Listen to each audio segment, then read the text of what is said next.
They were warriors of God, or so they believed, men who swore vows of poverty, chastity, and obedience, yet became richer than kings, feared by popes and hunted by monarchs. In just 2 centuries, they built a global empire, and in one single night it all vanished. This is the true story of the Knights Templar. It began in the year 1095, when Pope Urban II stood before a massive crowd at the Council of Clermont in France. His voice thundered across the field, a call that would change the course of history forever. Deus vult. God wills it. Those 2 words ignited Europe. Knights, peasants, and lords abandoned their homes and marched toward the unknown lands of the East to reclaim Jerusalem from Muslim control. The First Crusade had begun, but the journey was a nightmare. Thousands died of hunger, disease, and exhaustion before ever seeing the Holy Land. Yet against all odds, in 1099, Jerusalem fell to the Crusaders. The dream of a Christian kingdom in the East was realized, but peace did not follow. The roads were dangerous.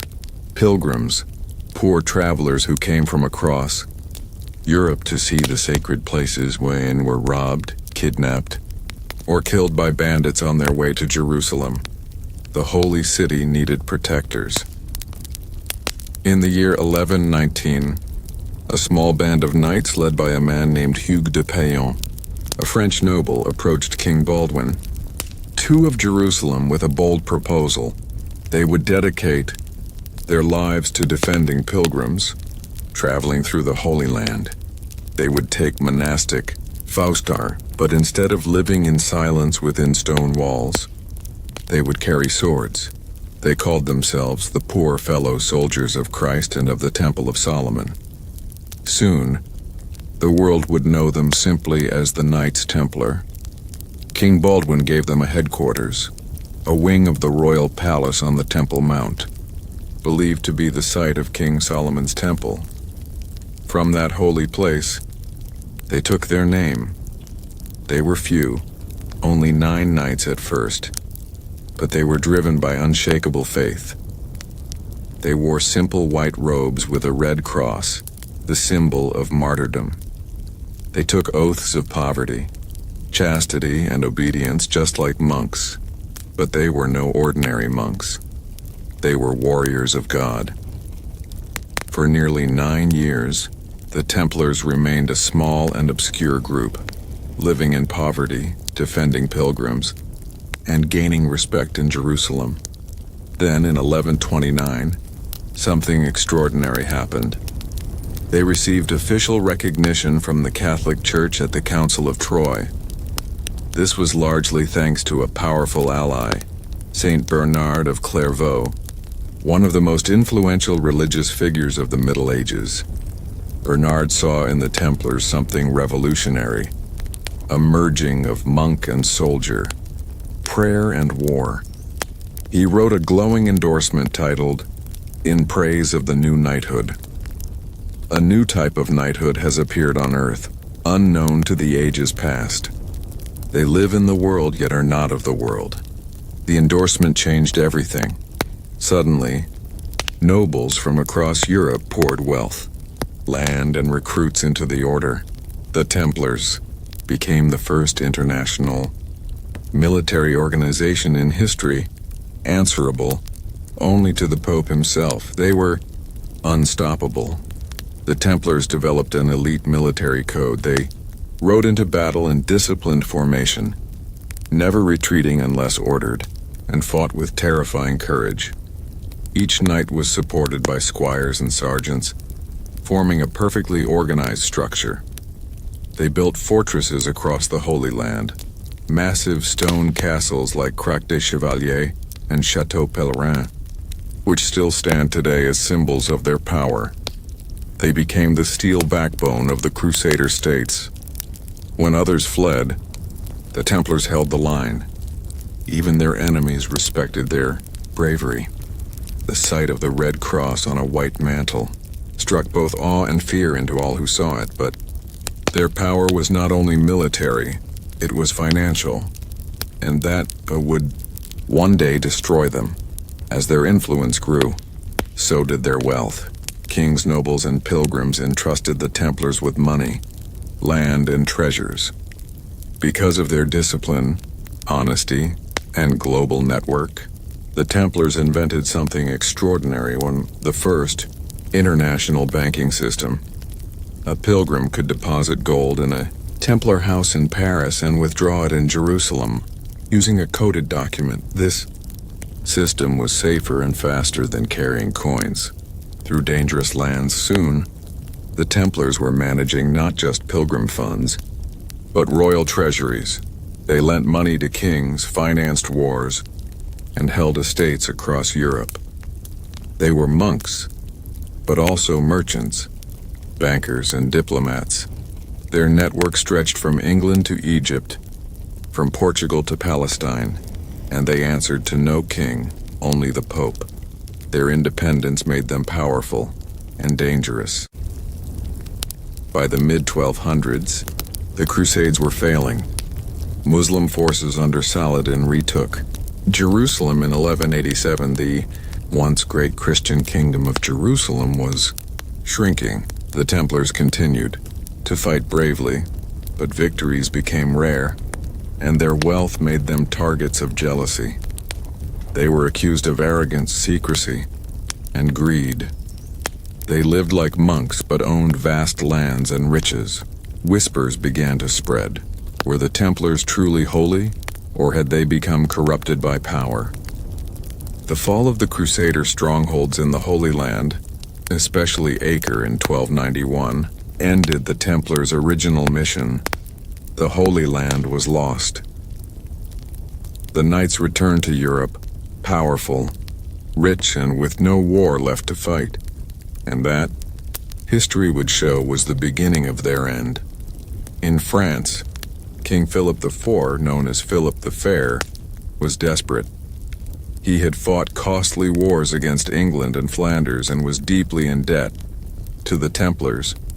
He owed them massive sums of money, and he hated owing anyone, especially an organization wealthier than his own crown.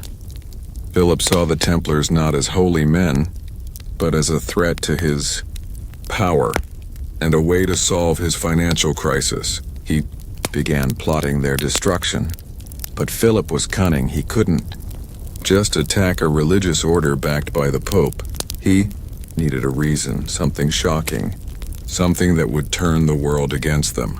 So he created one. It was Friday, October 13th, 1307, a date that would become legendary in superstition, the origin of Friday the 13th. Just before dawn, across all of France, royal soldiers moved in silence. By the king's secret order, every Templar was to be arrested simultaneously. When the sun rose, hundreds of knights were in chains, their property seized, their leaders imprisoned. The charges? Heresy, blasphemy, devil worship.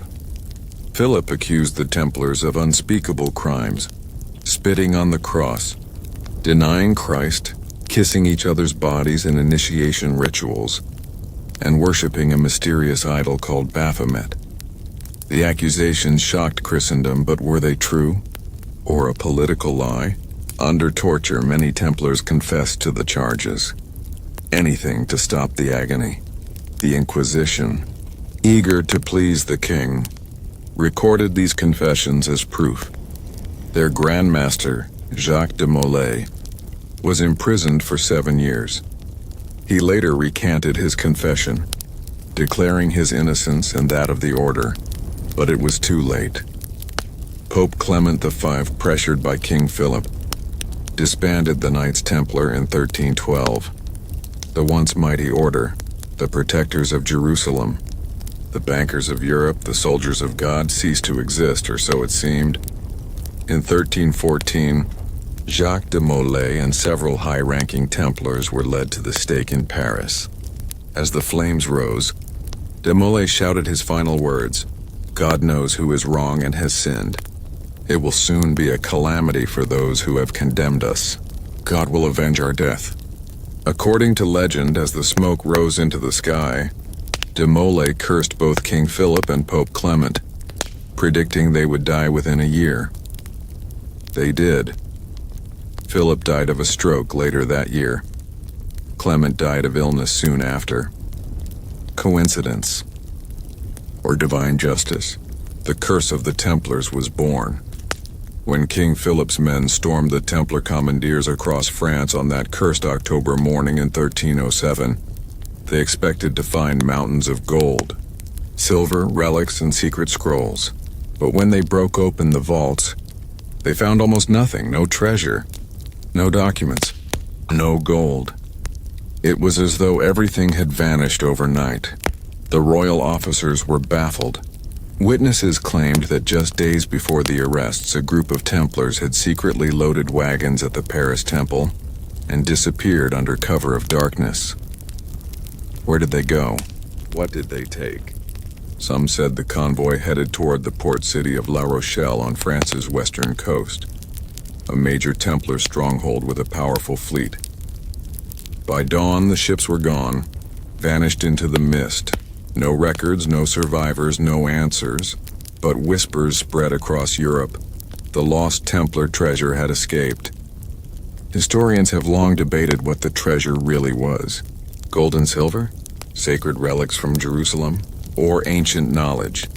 Documents so powerful they could shake the church itself. Some legends claim the Templars had discovered the Holy Grail, the cup used by Christ at the Last Supper. Others say they found the Ark of the Covenant beneath the ruins of Solomon's Temple during their years in Jerusalem. Whatever it was, the Templars guarded it with their lives, and when the king turned against them, they made sure it would never fall into his hands. Secret routes existed, ancient underground tunnels beneath the Paris Temple, escape passages from castles in Normandy, and maritime networks across the Mediterranean. The Templars had built an empire that stretched from the Holy Land to Scotland. They knew how to vanish, and vanish they did. After the dissolution of the order, hundreds of Templars fled across Europe, to Portugal, Spain, and England. But one place offered true refuge: Scotland. At that time, Scotland was under excommunication by the Pope because of its war against England. That meant papal orders, like the command to arrest all Templars, didn't apply there. King Robert the Bruce, a hero to his people, was fighting for Scotland's independence. When the Templars arrived on his shores, he saw them not as fugitives, but as allies. They brought experience, weapons, and perhaps secrets. Legend says that in 1314, just months after the death of Jacques de Molay, the Battle of Bannockburn took place, where Robert the Bruce faced a massive English army. When all seemed lost, mysterious knights in white mantles with red crosses appeared on the battlefield. Their charge turned the tide of battle, and Scotland won its freedom. Were they Templars? No chronicler dared to say, but the legend endured. In Portugal, the Templars were officially disbanded, but not destroyed. King Dinis of Portugal, who admired their discipline and skill, quietly created a new order in 1319, the Order of Christ. Its members? Former Templars. Its properties? The same lands the Templars had owned. Its mission? Exactly the same. The Pope approved it, perhaps realizing that these knights were too valuable to lose. 2 centuries later, the Order of Christ would fund one of history's greatest adventures, the Age of Discovery. It was under their banner that Prince Henry the Navigator and explorers like Vasco da Gama and Christopher Columbus would sail. The Templar cross would fly again, this time not over castles in Jerusalem, but on the sails of ships crossing unknown oceans. The order had been reborn, not in blood, but in exploration. Centuries passed, but the legend of the Templars refused to die. Architects, artists, and mystics across Europe began leaving clues. Subtle symbols carved into cathedrals, chapels, and monuments. Look closely at Rosslyn Chapel in Scotland. Built in the 15th century, you'll find carvings of maize, corn, a plant that grows only in the Americas, long before Columbus discovered them. How did they know? Some believe the Templars sailed to the New World centuries before anyone else, guided by ancient maps and sacred geometry. Their knowledge of navigation, architecture, and astronomy was far beyond their time. They built their structures with mathematical precision, aligned to the stars, encoded with symbolism that hinted at secret teachings. The Templar legacy had shifted, from open crusaders to secret architects. In the 1700s, whispers began spreading again. A new secret society had emerged across Europe, one that spoke of brotherhood, enlightenment, and sacred geometry. They called themselves the Freemasons. Their rituals, symbols, and architecture carried eerie similarities to the old Templar traditions. The compass, the square, the cross, the secrecy, and the oaths. Some Masonic rites even claimed direct descent from the Knights Templar. Their highest degrees were said to preserve the Templars' secret teachings, the mysteries they had uncovered in Jerusalem. Skeptics call it coincidence. Believers call it proof of continuity. Whatever the truth, one thing is clear. The spirit of the Templars never truly died. It transformed, from sword to symbol, from fortress to lodge, from war to wisdom. Now we enter the realm of dangerous speculation, theories that blend history and mystery. Some researchers claim that during their time in Jerusalem, the Templars discovered ancient genealogical records, suggesting that Jesus Christ had descendants. According to this theory, the Templars swore to protect this sacred bloodline, passing its secret down through centuries, hidden within secret societies. This idea resurfaced in modern times through books like Holy Blood, Holy Grail, and later the Da Vinci Code.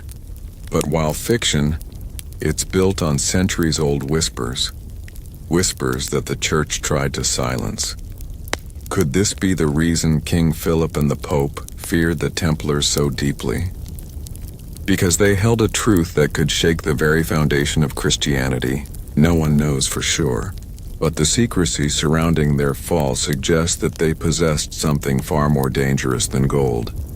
Even after 7 centuries, the curse of Jacques de Molay echoes in strange coincidences.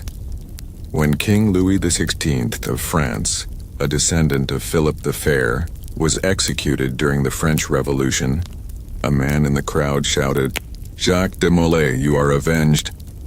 The words chilled everyone who heard them. Historians brushed it off as legend, but the parallels were undeniable. Once again, a French king met his fate by fire and blade. Just as the Templars had, the curse had come full circle. Today, the Templar cross appears everywhere, on churches, coins, films, even military emblems. But what lies beneath that symbol remains hidden. In 2013, the Vatican unsealed the Chinon parchment, a 700-year-old document that revealed something astonishing.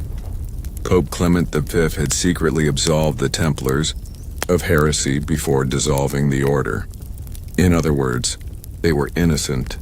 The entire destruction of the Templars had been a political plot. The Pope knew it. The King knew it. And now the world knows it. But by the time the truth emerged, the damage had long been done, or perhaps their work simply continued in silence. The Knights Templar began as humble protectors of pilgrims, rose to become the most powerful military and financial force in Christendom, and were destroyed by greed and envy.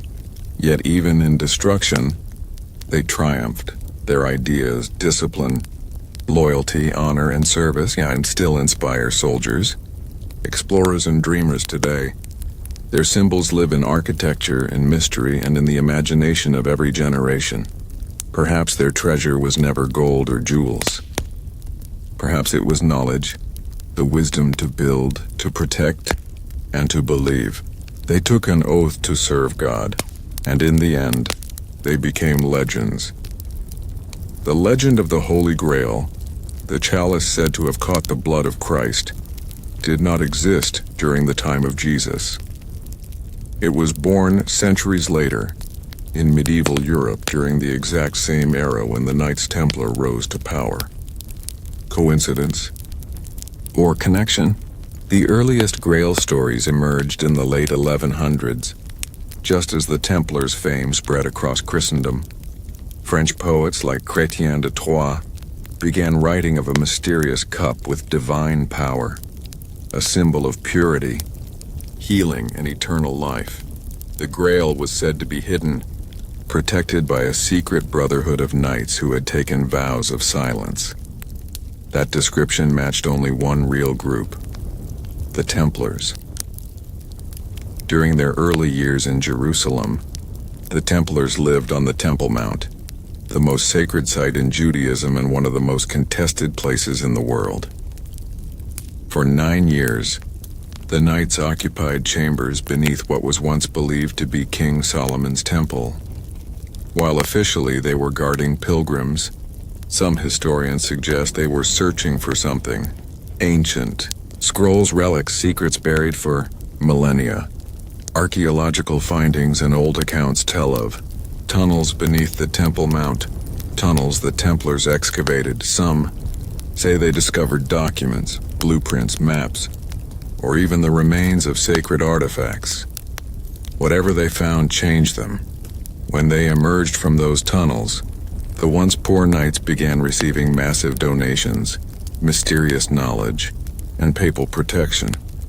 It was as though they had returned from the darkness carrying a divine secret. The Templars were builders as well as warriors. Every chapel, fortress, and cathedral they constructed followed a precise, mathematical design, proportions based on sacred geometry. Their architecture mirrored the structure of the universe, as they believed it to be, built on divine harmony and hidden ratios. Many of their buildings, like the Temple Church in London, were circular, resembling the Church of the Holy Sepulchre in Jerusalem, where Christ was believed to be buried. This design wasn't just aesthetic, it was symbolic and representing eternity, unity, and the cycle of rebirth. Within these sacred spaces, the Templars encoded symbols, crosses within circles, pentagrams, roses, and labyrinths, all pointing to esoteric meanings. They believed numbers and geometry could reveal God's hidden order in creation.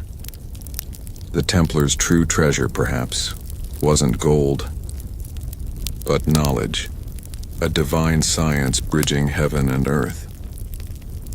The Middle Ages were an era of faith, but also of forbidden science. Alchemy, the study of transmutation, turning base metals into gold, and the soul into perfection, was both feared and revered. Many alchemical texts of the later centuries show clear Templar influence.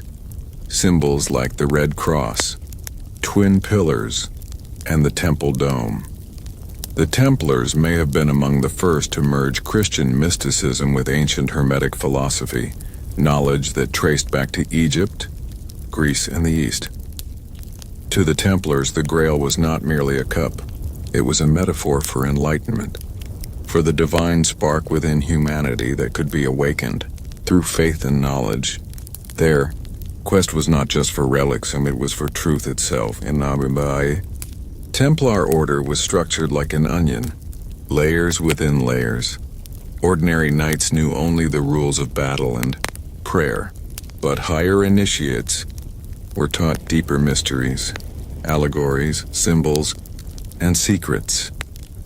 These inner teachings may have included ancient wisdom passed from Jewish mystics, Sufi scholars, and early Christian sects. Jerusalem, after all, was a crossroads of knowledge, and the Templars spent decades there. Some historians believe that within the Templar ranks, a small group practiced gnosis, the belief that salvation came not through blind faith, but through direct knowledge of the divine. To the Church, that was heresy. To the Templars, it was revelation, and that, perhaps, was the real reason they were destroyed. One of the most mysterious places linked to the Templars is Rosslyn Chapel, near Edinburgh, Scotland. Built in the mid-1400s by Sir William Sinclair, whose family had deep ties to the Templar refugees. The chapel is a masterpiece of symbolism. Every pillar, arch, and ceiling is carved with meaning. Angels hold musical instruments. Vines twist into Celtic knots. Geometric stars align perfectly with sunrise on solstices. But among the carvings are images of corn, aloe, and cactus. Plants native to the Americas, carved decades before Columbus. How did the builders know? Did the Templars or their descendants reach the New World long before 1492? Some researchers believe Rosslyn holds a hidden chamber beneath its floor, sealed for centuries, said to contain Templar relics or scrolls brought from Jerusalem. No one has ever been allowed to excavate it. The mystery remains sealed in stone. In 1982, a French researcher named Louis Charpentier proposed that the Templars possessed a secret map, one that connected sacred sites across Europe through geometric alignment. Cathedrals like Chartres, Amiens, and Notre Dame of Paris formed a mathematical pattern, a celestial map mirroring constellations. These cathedrals, all built under Templar influence, may have been more than places of worship. They were part of a vast code, an architectural language of the Grail. To walk their corridors was to move through a cosmic diagram, a reflection of heaven on earth. Even today, pilgrims who visit these sites describe a strange, almost magnetic energy, as if the stones themselves hum with memory. For centuries, the Vatican maintained a cautious silence about the Templars. They were erased from official history, their symbols buried, their archives sealed, but silence is its own kind of confession. In 2007, the Chinon Parchment, a secret document found in the Vatican archives, revealed that Pope Clement V had absolved the Templars of all heresy in 1308.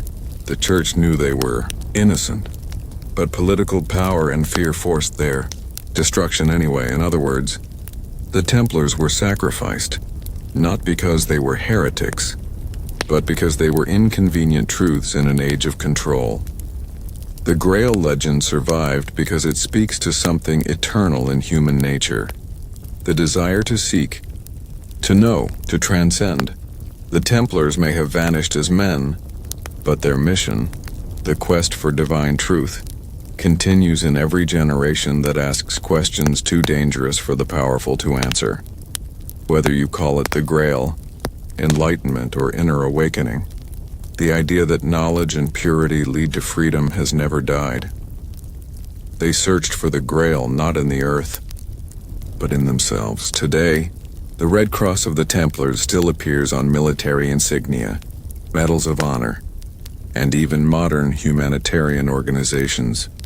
It has become a symbol not just of faith, but of courage, sacrifice, and mystery. Perhaps that is the real legacy of the Templars. That truth can be hidden, burned and buried, but it always finds a way to rise again. The sword may rust, the stone may crumble, but the secret endures. The year was 1209, and the world was shifting under the weight of both faith and fear. Europe was in turmoil. Kings were rising and falling. The Church was tightening its iron grip, and the Knights Templar stood tall in the middle of it all. Rich, powerful, and untouchable. But power is a double-edged sword, and the Templars were about to discover that the same cross they carried on their chests would one day be used to crucify them. By the early 13th century, the Templars had evolved far beyond their humble origins as protectors of pilgrims. Their network of commanderies, farms, and fortresses stretched from England to Jerusalem. They were not just soldiers anymore. They were bankers, landowners, and diplomats. A pilgrim could deposit money in Paris and withdraw it in Acre, thanks to a coded system of notes and seals created by the Templars themselves. It was in many ways the first international banking system. Kings trusted them with treasure. Merchants trusted them with trade, and the church trusted them with God's mission. But trust, in the medieval world, was always fragile. Enter King Philip IV of France, known as Philip the Fair. He was young, ambitious, and utterly obsessed with power. But there was one problem. He was deeply in debt to the Knights Templar. Philip had borrowed massive sums to fund his wars against England and Flanders. Now his treasury was nearly empty. The Templars, on the other hand, had vaults filled with gold. The king's pride couldn't handle it. He began to resent the order, not for their sins, but for their wealth. And resentment in a royal heart can turn into vengeance faster than the swing of a sword. Philip knew he couldn't just attack the Templars openly. They were beloved by the church, respected by nobles, and feared by armies. So he did what kings often do when brute force fails. He plotted in the shadows. He began spreading rumors that the Templars had turned away from God, that they worshipped idols, that they spat on the cross during secret initiations, that they practiced witchcraft and forbidden rituals. The accusations were absurd. But in a world where faith ruled every thought, heresy was the deadliest crime of all. Philip had one advantage: the Pope at the time. Clement V was weak, a man who owed his position largely to Philip's influence. And in 1307 the trap was ready. The dawn of October 13, 1307 began like any other day in France. But as the morning fog lifted, soldiers bearing the royal seal of Philip IV moved silently through towns and castles. Their orders were absolute. Arrest every Knight Templar you can find. By nightfall, hundreds of Templars had been dragged from their homes, bound in chains, and thrown into dungeons. The king's men stormed the Templar headquarters in Paris, seizing gold, relics, scrolls, and sealed chests rumored to contain the order's most sacred secrets. Among the captives was the Grand Master, Jacques de Molay, a man who had led the Templars for over 20 years. He was stunned. No warning, no defense, just betrayal, swift and merciless.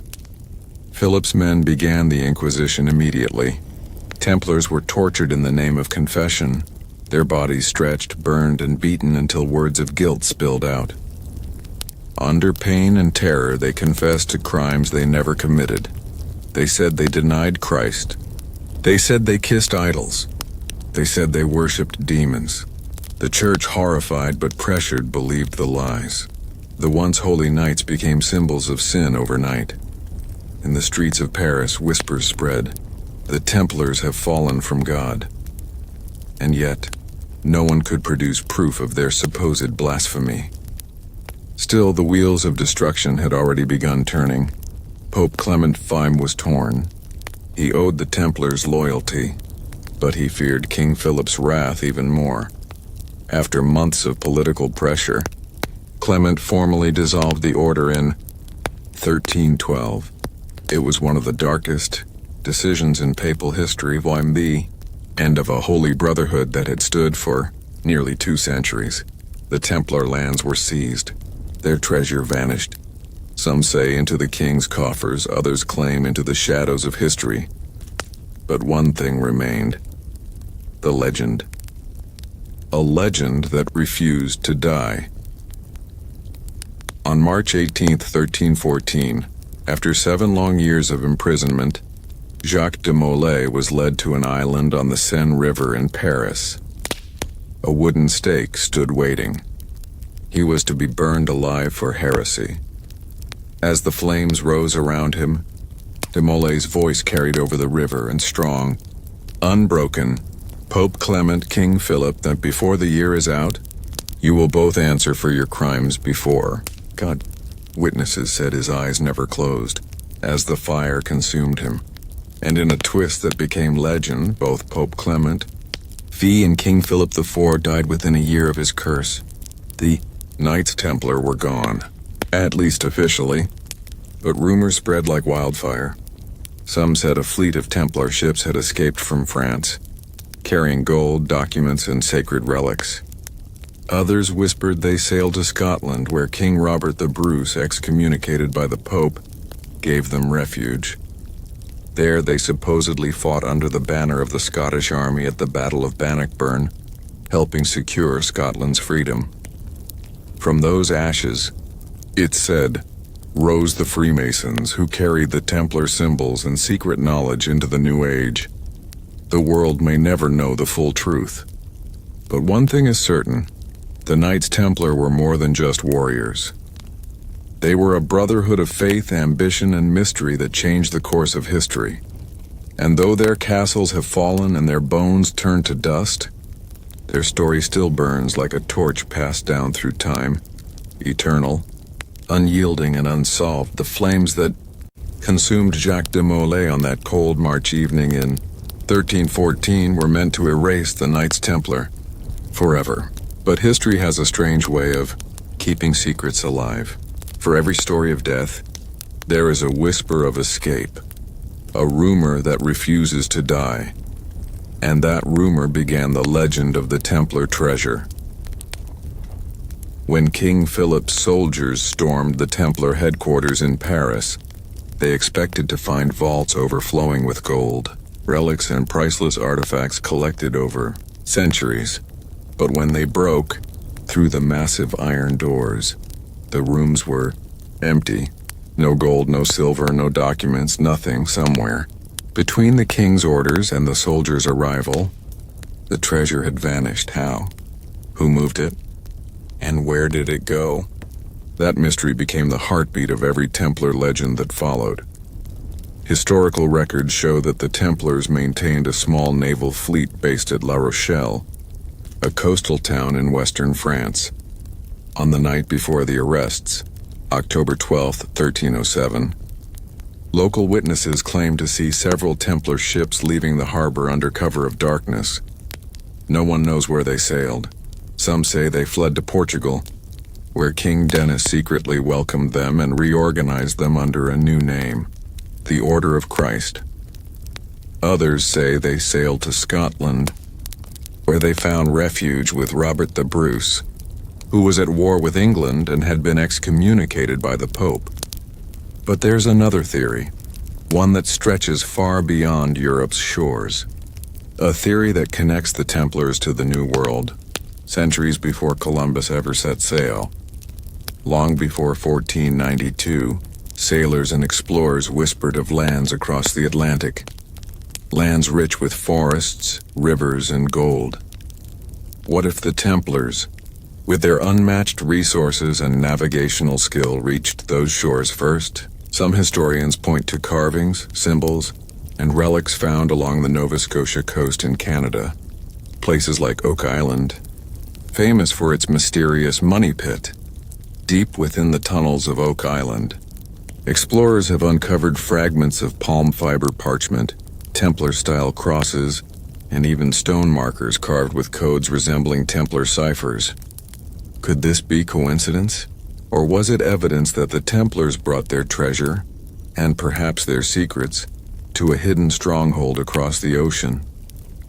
In the early 15th century, a Portuguese sailor named Enrique the Navigator began charting routes that would later lead to the discovery of new lands. But Enrique's personal symbol, a red cross on a white field, looked strikingly familiar. Was the same cross of the Knights Templar. Enrique's family had long ties to the Order of Christ, which was essentially the Templar order reborn under a new name. After being outlawed by the church, many of the explorers who sailed under the Portuguese flag, including Christopher Columbus himself, were said to have been sponsored or influenced by men connected to this order. Is it possible that the Templar maps knowledge, and gold financed the first voyages to the Americas. The clues seem to suggest it. Fast forward to the founding of the United States. The symbols that appear on America's most sacred documents and monuments are eerily familiar. The Great Seal of the United States, for example, features a pyramid with an all-seeing eye, a symbol often linked to Freemasonry, an organization many believe was born from the ashes of the Knights Templar. George Washington himself was a Freemason. So were many of the founding fathers. Coincidence? Or continuation? Some historians believe the Freemasons inherited the Templar Code, preserving their rituals, architecture, and beliefs, passing them quietly through centuries until they re-emerged in the New World. If that's true, then the ideals that shaped America, liberty, faith, and brotherhood, might trace their roots back to those warrior monks who once defended Jerusalem. For over 2 centuries, explorers have been digging into Oak Island's Money Pit, a deep shaft layered with wooden platforms, traps and tunnels that seem designed to hide something enormous. In the 1800s, an inscribed stone was pulled from the pit. The markings, when translated, allegedly read, 40 feet below, 2 million pounds are buried. Later, parchment fragments, coconut fibers, and wooden structures dating back centuries were found, none native to the area. The engineering was so advanced that many believe only a wealthy and secretive group, like the Templars, could have constructed it. Could Oak Island be the final resting place of the Templar treasure, hidden away to protect it from the corruption of kings and popes? No one knows for certain, but every year, more evidence emerges to suggest that the Templar story didn't end in Europe. It simply went underground. The most enduring idea about the Knights Templar is that they never truly vanished. They changed names, crossed oceans, and hid behind new symbols, continuing their mission in secret. Through the Freemasons, their architectural design shaped cathedrals and city layouts. Through the Order of Christ, their navigational skills fueled the Age of Discovery. Through their myths and symbols, they embedded their legacy into the foundations of modern nations, and perhaps even into the soul of America itself today. From the ruins of Templar castles in Europe to the mysterious carvings on Oak Island, their presence can still be felt, silent but unbroken. They were betrayed by kings, destroyed by popes, and hunted across continents. But they left behind something far greater than treasure, an idea that faith and courage, guided by knowledge and unity, could outlast any empire. And maybe that's the real treasure they wanted us to find. When the last flames of Jacques de Molay's execution flickered out over the River Seine, most believed the Templars had perished with him. But legends, like embers, refuse to die when they're fed by mystery. And in the shadows of history, whispers began to grow louder. Whispers of a bloodline, a secret knowledge, and a forbidden truth the Templars swore to protect. Some say the Templars guarded more than gold or relics. They guarded a secret so powerful it could shake the foundations of Christianity itself. According to ancient rumors and apocryphal texts, the Templars may have discovered evidence in Jerusalem that challenged everything the Church preached. What if, beneath the ruins of Solomon's temple, they found proof of a royal bloodline, a lineage that began not with kings, but with Christ himself? These stories claim that the Templars uncovered documents and relics suggesting that Jesus and Mary Magdalene had a family, a secret dynasty hidden for centuries, and that the Templars became their protectors, preserving this truth from the Church, which feared it above all else. It's an idea explored in countless theories, from the Holy Grail being not a cup, but a bloodline, sangreal in Old French, meaning royal blood, to entire dynasties in southern France and Scotland tracing their origins to those sacred roots. But there's another possibility, one grounded not in faith, but in science and mysticism. The Templars were more than warriors. They were scholars. They studied geometry, astronomy, alchemy, and ancient languages. They built cathedrals aligned with celestial constellations and solar patterns. Many of these designs followed principles that modern physicists still marvel at. Notre Dame, Chartres, Rosslyn Chapel. Their geometry wasn't random. It followed a mathematical harmony found in nature itself. To the Templars, these weren't just buildings. They were maps of divine truth, places where heaven and earth met through architecture, light and sound. When the Templars first arrived in the Holy Land, they established their headquarters directly on the Temple Mount, the site of Solomon's ancient temple. For nearly a decade, they didn't fight battles. Instead, they dug. Modern archaeological evidence shows hidden tunnels beneath the Temple Mount. Tunnels the Templars may have excavated in search of something sacred. Some believe they discovered scrolls containing forgotten wisdom, ancient texts on sacred geometry, star alignments, or even technology lost to time. Others say they found the Ark of the Covenant itself and or fragments of it, the legendary chest said to hold the presence of God. Whatever they unearthed, it changed them forever. Because when the Templars emerged from Jerusalem, they were no longer just knights. They were keepers of knowledge, a brotherhood awakened. Centuries later, that knowledge would resurface in the carvings of Rosslyn Chapel in Scotland, a structure built in the 1400s by Sir William Sinclair, whose family had long ties to both the Templars and the Freemasons. Rosslyn's walls are unlike any other church in Europe.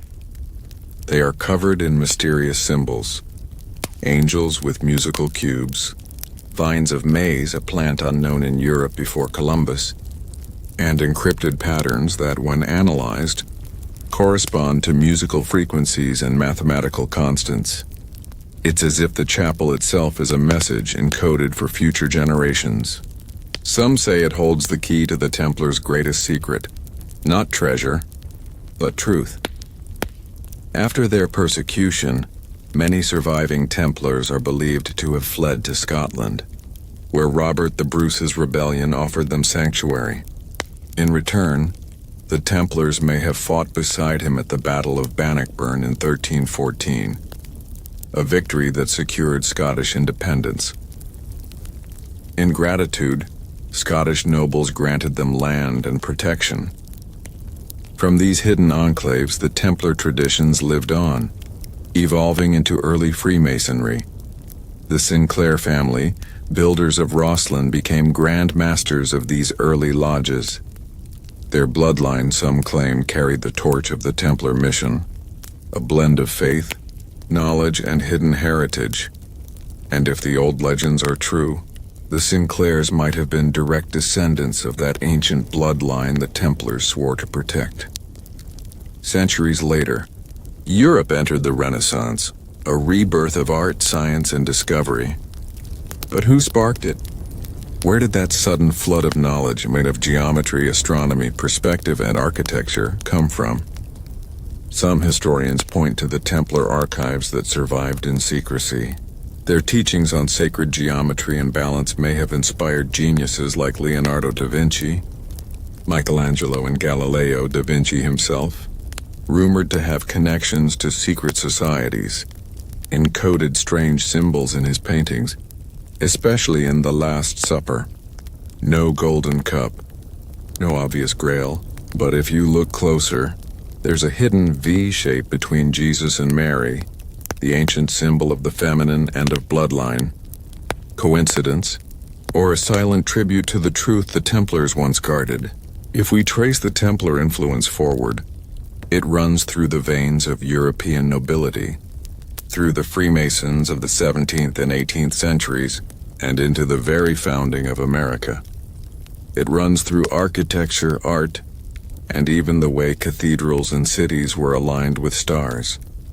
The Templars may have vanished from history books, but their philosophy, that knowledge is sacred and truth is divine, survived in the shadows.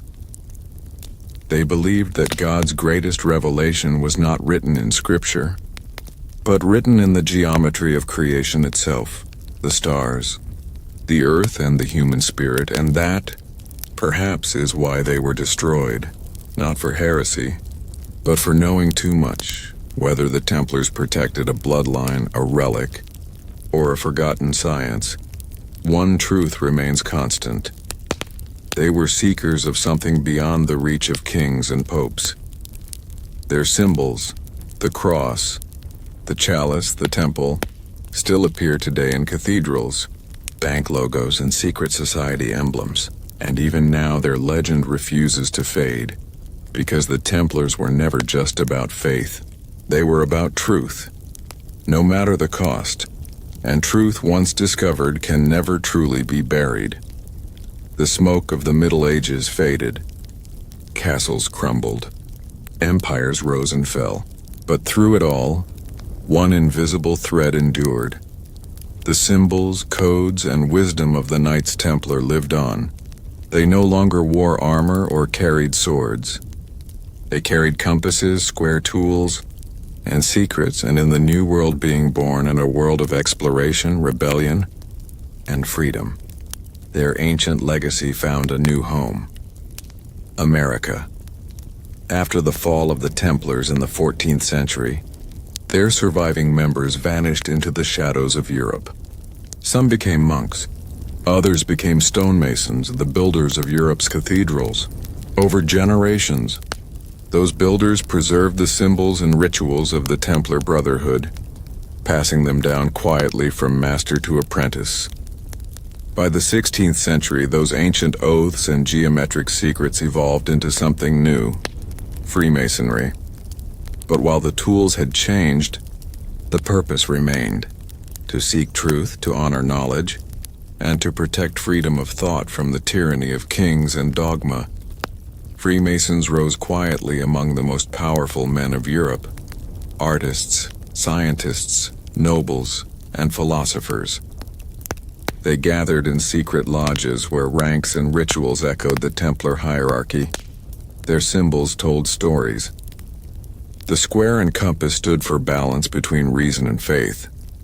The letter G symbolized both God and geometry, the divine order of creation, and the eye within the triangle, later known as the Eye of Providence, represented enlightenment, the watchful presence of truth above all. By the 18th century, Masonic lodges stretched from London to Paris to the American colonies.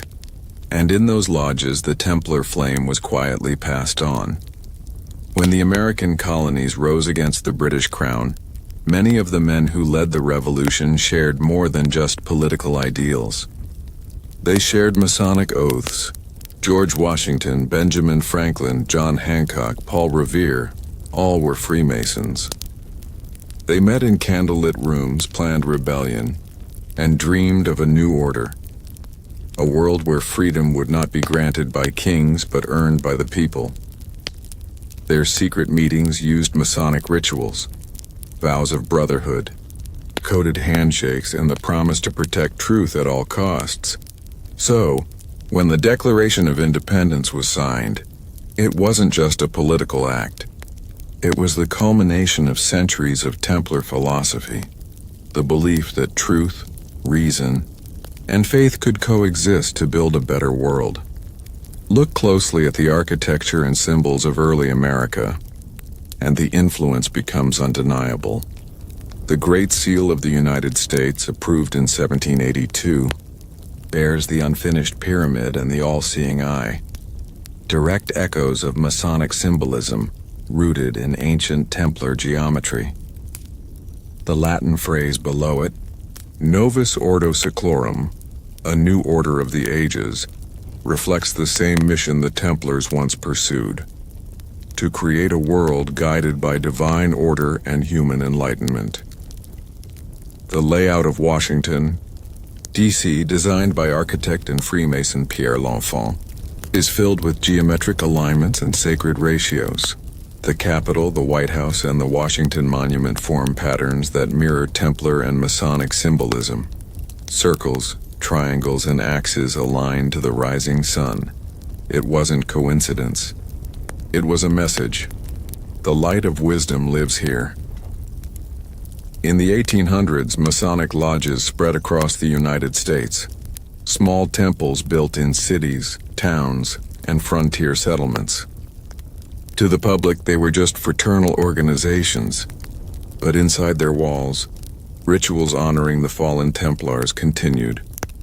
The York Rite of Freemasonry, one of the most sacred Masonic branches, even included degrees that directly referenced the Knights Templar, calling upon members to live as modern guardians of faith and virtue. Members swore to defend the innocent, seek truth, and uphold justice. The same vows sworn centuries earlier in Jerusalem.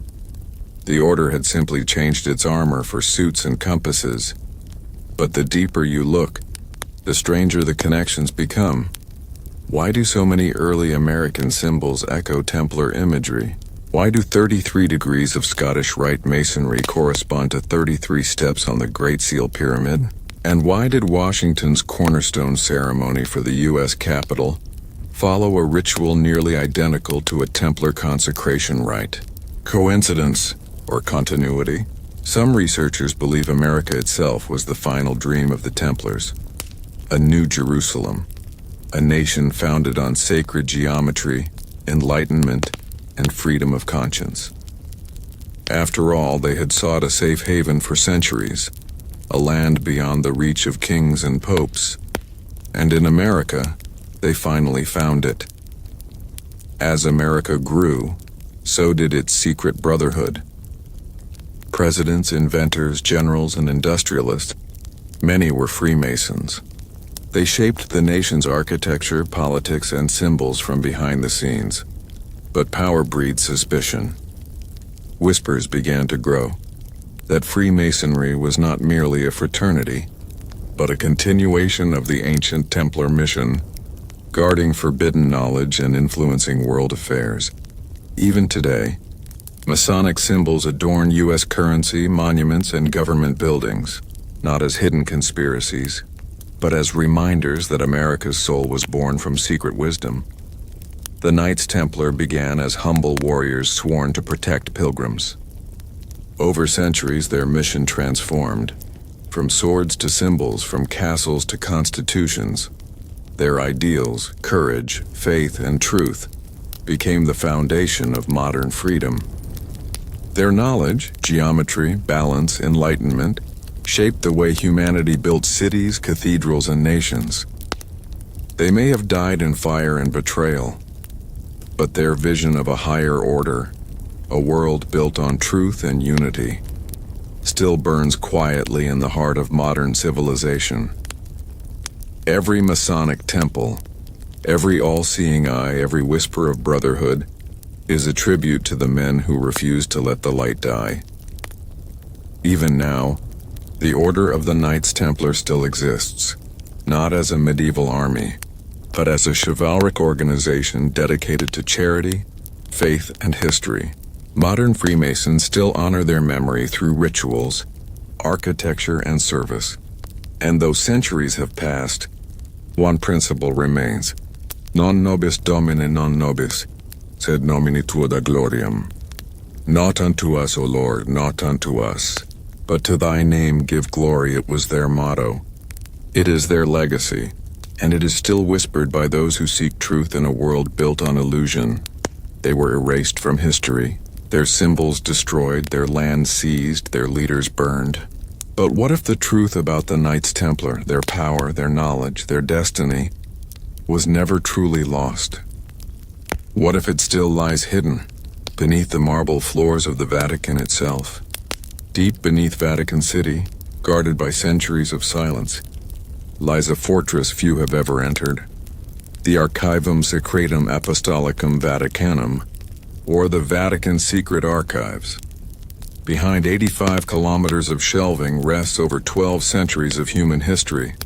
Letters, decrees, maps, and ancient manuscripts, Among them are said to be documents detailing the trial and suppression of the Knights Templar, sealed away for more than 700 years. No cameras. No tourists. Only a handful of scholars, one with Vatican permission, have ever seen the inside. It's not a library. It's a vault of secrets. For centuries, historians believed that Pope Clement V had condemned the Templars as heretics. But in 2001, an Italian researcher named Barbara Frail stumbled upon something shocking while studying in the Vatican archives. Hidden among thousands of parchment scrolls, she discovered a document long forgotten. The Chinon parchment dated 1308, signed by the Pope himself, and what it revealed changed history. The Chinon parchment contained the transcripts of the Templar interrogation conducted by papal envoys. And the truth was stunning. The Pope had absolved the Templars of heresy.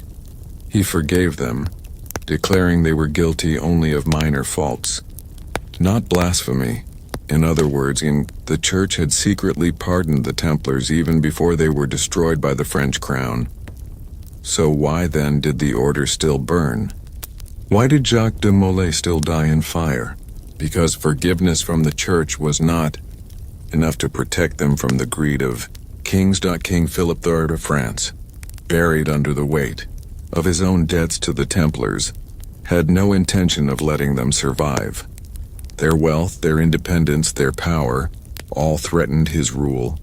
So, while the Pope's absolution lay buried in the archives, Philip spread his own version of truth, that the Templars were heretics, idolaters, and devil worshippers. He tortured hundreds of knights into false confessions. He bribed inquisitors.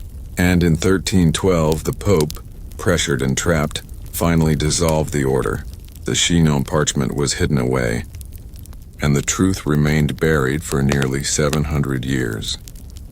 The day before King Philip's soldiers raided the Templar stronghold in Paris, something strange happened. The Templar treasure and gold, relics and sacred scrolls disappeared, and with it, their entire naval fleet vanished from the French port of La Rochelle. No one knows where they went. Some say they sailed to Scotland, where they found refuge under King Robert the Bruce. Others claim they reached Portugal, reborn as the Order of Christ, secretly continuing their mission under a new name. But a few whisper something even wilder: that they sailed west and across the Atlantic, long before Columbus, guided by ancient maps and knowledge guarded for centuries. That they reached the shores of a new world, and left their marks in stone, symbols, and mystery. Could that explain the strange Templar crosses carved into early American landmarks? Or why the Freemasons carried their legacy to the very founding of the United States? The Vatican has never confirmed what else lies within its deepest vaults, but researchers and ex-insiders speak of restricted chambers known only to a few cardinals, rooms sealed since the 14th century. Some claim they contain Templar ledgers listing lost treasures encoded, maps of Jerusalem and beyond, letters from Jacques de Molay himself written before his death, and even ancient relics once believed to be in the Templars' possession: the Holy Grail, the Ark of the Covenant, or fragments of the true cross. The Vatican denies all of it. But the very existence of the Chinon parchment proves one thing: not all secrets were destroyed. In 2007, the Vatican quietly released the Chinon parchment to the public for the first time. No grand announcement, no apology, just a quiet acknowledgement that the Templars were never heretics after all. For 7 centuries their name had been cursed, but the truth had always been there, buried beneath the weight of politics and power. It was the Church's silent way of saying, "We were wrong." Some historians believe that the Templars guarded more than gold. They preserved ancient wisdom, knowledge passed down from early Christianity, Gnosticism, and even older civilizations, geometry, astronomy, sacred architecture.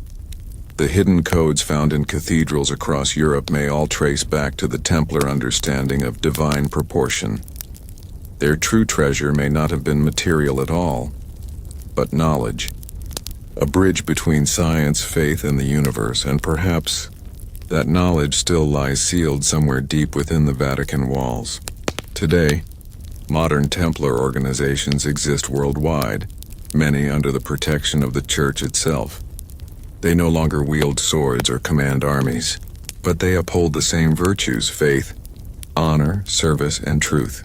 Meanwhile, historians and explorers continue to search here, in Scotland and Portugal, in the New World, for traces of the lost brotherhood, because one question still echoes across centuries. What did the Templars truly discover, and why was it worth killing for? They tried to erase them from history, but the Templars' story refuses to die. Their truth may still be written in stone, sealed in parchment, or guarded in silence, and perhaps someday when the final vault is opened, the world will finally learn the secret that changed history and still shapes our world today. Jerusalem, a city of faith, conquest, and mystery. For centuries, it has been the epicenter of power, the prize of kings and the home of secrets, buried so deeply that even the strongest armies could not uncover them. And at the heart of those secrets lies the Temple Mount, the sacred ground the Templars called home. When the Knights Templar first arrived in the Holy Land during the 12th century, they were tasked with a simple mission: protect the pilgrims traveling to the holy sites. But the Templars did not remain mere protectors for long. They set up their headquarters on the Temple Mount, the very site of Solomon's ancient temple. It was here that the Templars began a secret operation, one that historians are only beginning to piece together. They dug tunnels, explored hidden chambers, and guarded relics so valuable that kings and popes would have killed to possess them. According to surviving documents and historical research, the Templars discovered a network of underground vaults and tunnels beneath the Temple Mount. These vaults allegedly contained gold and silver collected from donations and pilgrimages, sacred relics such as fragments of the true cross, scrolls and codices revealing secret knowledge about the temple, astronomy and divine proportion, possibly even maps to lost treasures hidden across Europe and the Middle East. Some historians suggest the Templars may have even uncovered the Ark of the Covenant, the legendary chest said to hold the presence of God. If true, this would explain why the Templars became so wealthy, powerful, and ultimately feared by kings and the church alike. When the Templars were persecuted in France and across Europe, their secret treasures did not vanish. Legend says that Templar knights smuggled their treasures out of Jerusalem, transporting gold, relics, and sacred scrolls to hidden locations in Europe, Scotland, Portugal, and perhaps even the New World. The logistics were astonishing.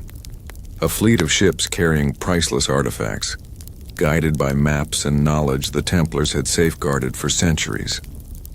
Some historians speculate that their maritime skills were so advanced that they may have reached the Americas long before Columbus. Every stolen treasure, every hidden vault was designed to protect not just wealth, but knowledge too dangerous to fall into the wrong hands.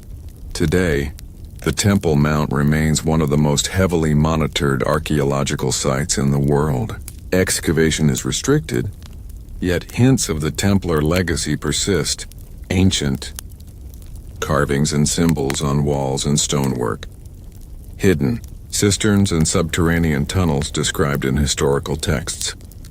Relics mysteriously disappearing or surfacing at museums and private collections. Treasure hunters, historians, and even secret societies have long speculated about what still lies beneath Jerusalem. Could the Templars' wealth still be hidden there? Could the scrolls and sacred knowledge be waiting to be discovered? The answer remains one of history's greatest unsolved mysteries. One clue lies not in treasure, but in the layout of the Temple Mount itself. Templars were masters of sacred geometry. They built structures aligning perfectly with celestial bodies, the sun, the moon, and stars. Some researchers believe that the Templars encoded secret knowledge in the architecture of their Jerusalem headquarters, a map or key to unlock hidden treasures. The Temple Mount's proportions, tunnels, and underground chambers may have served as a living map, guiding initiates to vaults containing sacred relics. Despite centuries of excavation, war, and urban development, the Temple Mount remains a puzzle. The Templar tunnels may have collapsed or been sealed. The treasure may have been moved centuries ago, yet every so often fragments emerge. Artifacts, codices, or a mysterious symbol that hint at the Templars' enduring legacy. It's a story that bridges time, from Jerusalem to France, from Scotland to the Americas, and even into the foundations of modern Freemasonry. The Knights Templar were more than warriors. They were guardians of knowledge, keepers of treasure, and architects of secrets so profound that centuries later, we are still chasing their shadows. The Templars' treasures, knowledge, and secrets are hidden, scattered, or lost. Yet one question remains. If you had the courage to uncover the Templars' secrets today, would the world be ready for what they discovered beneath the Temple Mount? Perhaps some truths are meant to be found, only by those prepared to understand them. The Knights Templar vanished from history but not from memory. Centuries later, whispers of their treasures, their secret knowledge, and their sacred mission still haunt the world. And today, in the 21st century, the hunt for the lost Templar secrets is alive, more tantalizing and mysterious than ever. Across Europe and the Americas, chivalric orders claim direct descent from the medieval Templars. Some are recognized by governments, others operate in secrecy. These modern Templars uphold ideals similar to their predecessors: charity and humanitarian service, upholding moral codes, protecting sacred knowledge. Yet, many also actively search for lost treasures and ancient artifacts said to have been hidden centuries ago. One famous example is the Sovereign Military Order of the Temple of Jerusalem, a modern organization dedicated to both faith and historical preservation. Members believe that the Templars' mission was never truly complete, and they continue to explore sites across Europe, the Middle East, and even the Americas for hidden relics. Treasure hunters are drawn to the Templar legend like moths to flame. Sites such as Oak Island in Nova Scotia still draw global attention, promising untold riches and sacred relics. Artifacts claimed to belong to the Templars occasionally surface. Medieval coins and ingot scrolls written in unknown ciphers, sacred crosses and chalices even in the United States, mysterious symbols carved into old buildings, churches, and monuments have been linked to Templar-inspired Freemasonry.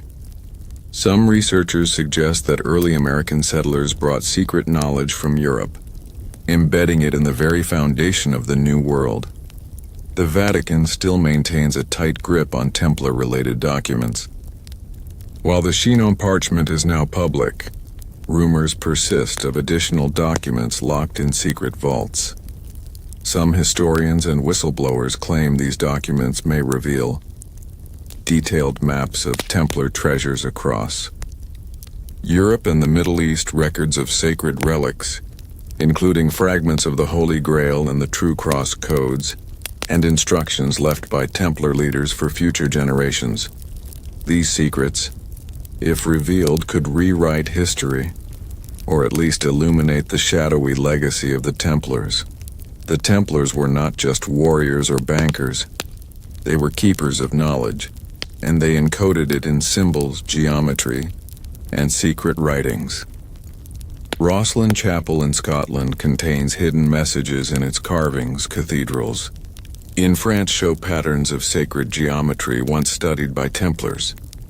Ancient manuscripts hint at knowledge of astronomy, navigation, and even alchemy. Modern cryptographers and archaeologists continue to study these clues, hoping to decode the wisdom the Templars protected for centuries.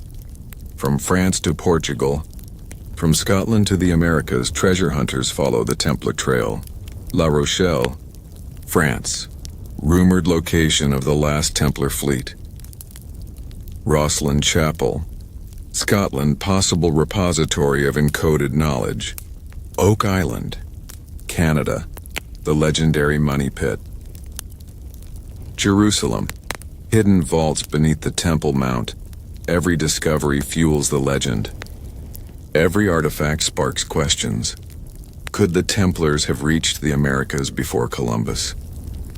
Did they hide something so powerful that kings, popes, and even modern governments would want it? The influence of the Templars is still visible today in organizations like Freemasonry, carrying centuries-old rituals and symbols, Knights Templar orders, upholding codes of honor, historical societies and secret lodges dedicated to uncovering lost knowledge. These modern guardians believe that the Templar mission was never about war or treasure alone. It was about protecting the truth, knowledge that could change the world if revealed prematurely.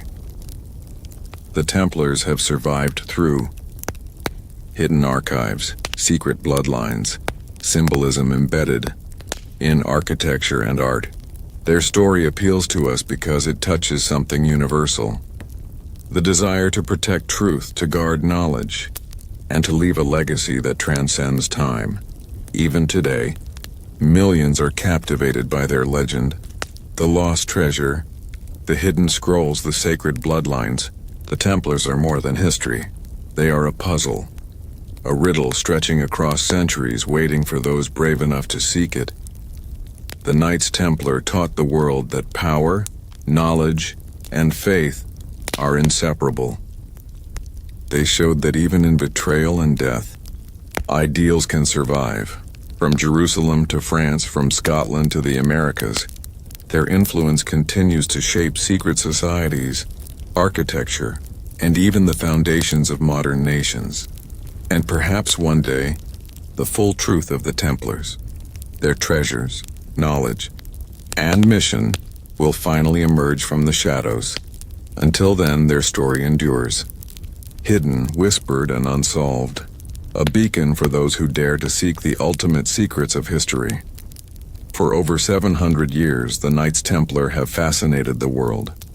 Warriors, bankers, scholars, and secret guardians of knowledge, their story stretches across continents, centuries, and mysteries still unsolved.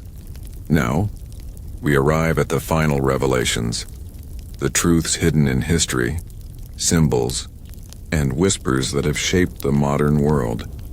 What exactly did the Templars protect?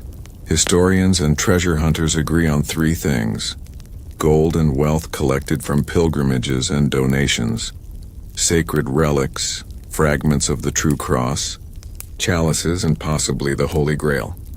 Secret knowledge, scrolls, maps and codes containing astronomical, architectural, and mystical wisdom, while their gold may have been scattered across Europe. Evidence suggests that some relics may still lie hidden in secret vaults in France, Portugal, Scotland, and even beneath the Temple Mount in Jerusalem. Every lost treasure story, from Oak Island to Rosslyn Chapel, hints at one thing: the Templars were masters of concealment, ensuring that only the worthy could find their secrets. The Templars' knowledge and values did not die with them. They were passed on. Freemasonry, rituals, symbols, and philosophies directly descended from the Templars' architecture. Cathedrals, city layouts, and monuments inspired by Templar sacred geometry. Exploration, the age of discovery fueled by navigation and maritime techniques preserved by the Order of Christ, successors to the Templars in Portugal. Governance, founding, fathers in America incorporating Masonic and Templar ideals of liberty, morality, and civic duty in essence. The Templars' vision of a structured, enlightened, and moral society influenced the foundations of modern nations. The Templar symbols are everywhere, if you know where to look. Crosses hidden in churches, castles, and even American architecture. The Eye of Providence on the U.S. Great Seal, derived from Masonic and Templar ideals. Sacred geometry embedded in medieval cathedrals and Renaissance art. Encoded messages in Rosslyn, chapel's carvings hinting at the order's greatest secrets. Each symbol is a message from the past, a breadcrumb for those seeking the hidden truth. Some researchers claim that the Templars protected a sacred bloodline, descendants of Jesus Christ and Mary Magdalene.